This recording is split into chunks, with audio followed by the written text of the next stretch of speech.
Ready, brother? Yep. Hey, Chef, Sir. you know how we thought that the galley sink would drain directly overboard? Yeah, because there's no disposal. No disposal. It appears to be draining into a sump. Okay. That sump is now completely full of wastewater and grease and bits of garlic.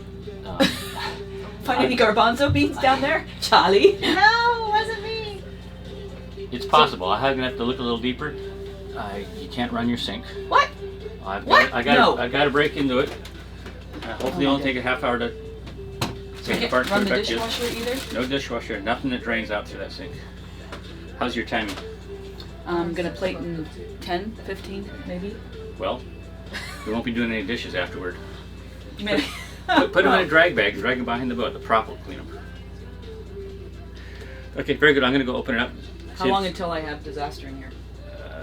Well, I'll see if there's power to it, and then I'll go from there. It looks like it's going to be really hard to break into. There's 12 bolts around the flange and it's overflowing. Sounds like an engineering department problem to me. Okay, I'll keep you posted.